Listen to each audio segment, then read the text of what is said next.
It's a delight and privilege to catch up with Dr. Kuldeep Raizada.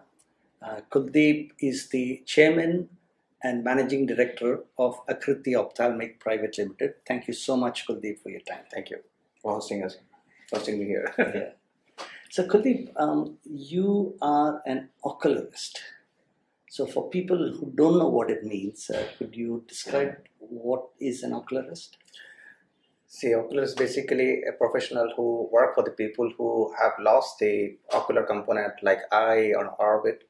But what we are doing it for last 20 years plus is more than that. We work on head and neck. So we have another entity called anaplastology, which carry out the different area of the lost body parts, including the nose, auricular, or the orbit, or even the intraoral or extraoral part, including the breast. So we work on head to neck, on little bit of little lower part.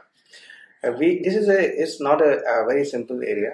Normally in India, you don't have a very any recognized courses or institution who can give you the certification.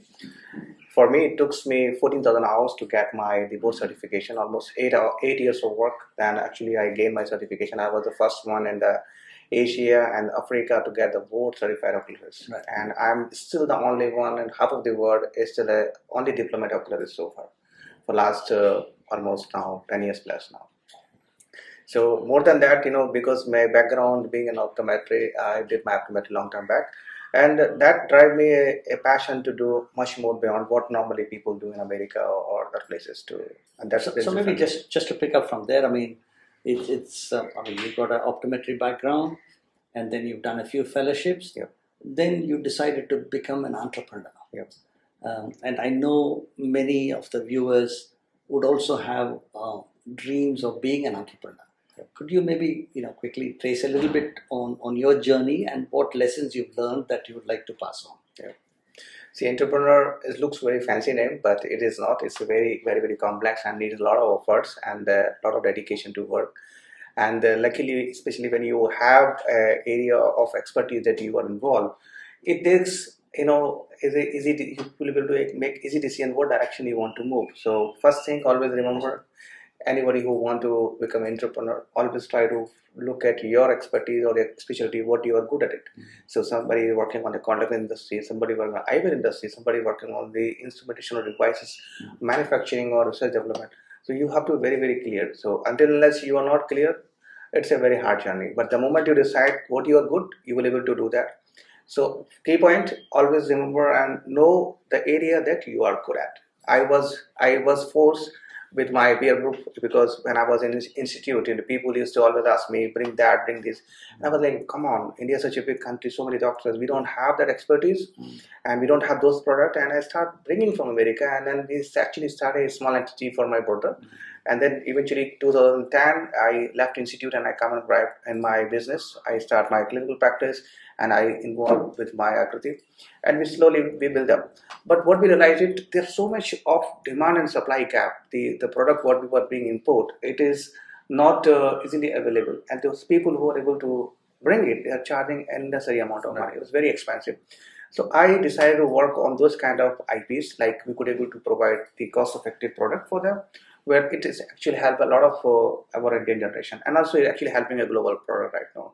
So that is one very, very important. So I have learned from the area that this is what is the requirement. The industry teaches me this is what you should do that, and this is right that where you should be heading forward.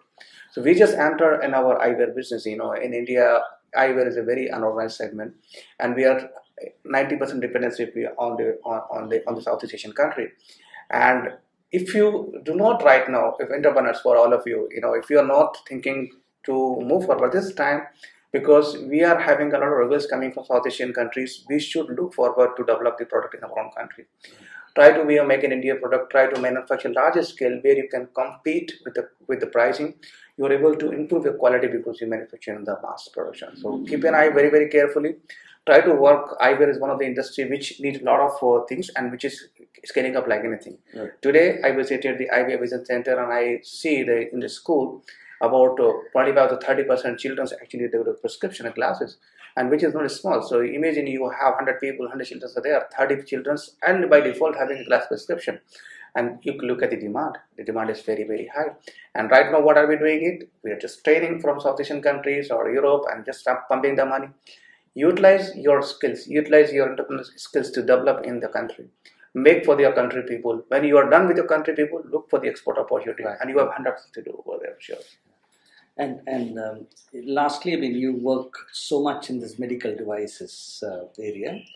So maybe for people who are listening, if you can just maybe talk a little bit about where that sector has come over the last decade and where you see it going in the next decade. See, it's a very, very important question to know where we are heading. See, India import is 60 billion, while our export is only 4 billion. We are spending a huge amount of money on the medical device segment. 90% of the devices is all imported. We do not have a good product. Right now, the government of India is also pushing a lot to develop made in India product and making things available. So that's why a lot of clusters are coming now. You see in Tamil Nadu also the medical device segment is actually coming. They're opening a medical device park. Rajasthan, they just inaugurated. Hyderabad's already having a big medical device industry. Bangalore already have it. So now the direction is going towards is indigenous development of the product. So a lot of our prototype is going on, a lot of research going on for new product development, and also reverse engineering work is going on. So I'm sure down the line, probably 5 to 7 years down, this business will go at least tenfold. We are expecting about $30 billion business to be actually for export should happen by 2030. This is what we are talking, and we are seeing a lot of progress. Unfortunately, because of COVID, we lost time. But India was the country who put it back, everything on order to the world. So we are delighted things will happen at a different phase for sure. So thank you so much, Kuldeep, for talking to us and for your leadership in everything you do. So thank you. Thank you so much.